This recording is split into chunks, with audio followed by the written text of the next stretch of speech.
Hi, I'm Jon Lieber, and this is U.S. Politics in a little over 60 seconds. Today's question, Trump's fourth indictment. Is this the one that does him in? Former President Trump was indicted this week in Georgia on charges that he attempted to overturn the election results there.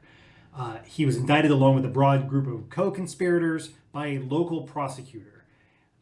And this case represents some more serious legal jeopardy for Trump because even if he wins the White House, there's not much he can do to either pardon himself or get the charges dropped.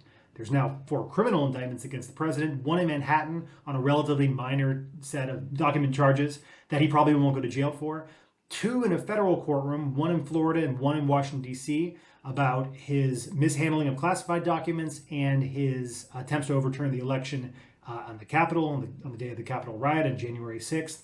Both of those he could be convicted of, but if he wins the White House, he can either drop the charges against him if they're still pending or pardon himself. If he doesn't win the White House, then he faces some legal risk. However, in Georgia, whether or not he wins the White House, these charges are this case will be brought and he will be tried. And if he is found guilty, the state may attempt to force the sitting president of the United States to go to jail. Truly an unprecedented situation. Never had anything like it in the United States. Never even had somebody facing criminal indictment like this running for the White House. So this is going to be the dominant news story over most of the campaign, over the next part of the better part of the next year and a half, as President Trump sits in a courtroom in Georgia potentially with the cameras rolling, or sits in the federal courthouse or the courthouse in Manhattan, hearing the charges that are being leveled against him. And then at night he goes by day, and then at night he goes out and campaigns in Michigan, Ohio, Georgia, and talks all about how the system is corrupt and trying to take him down.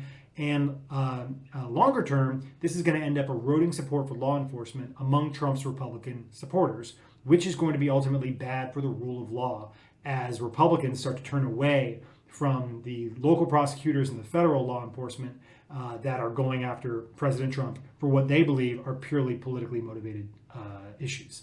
So, huge story. You're not going to be able to avoid it. He's the most famous man in the world. He's facing 4 trials overlapping to one degree or another that'll probably play out over the next several years. Good luck trying not to hear about that. Thanks for watching. This has been U.S. Politics in a little over 60 seconds.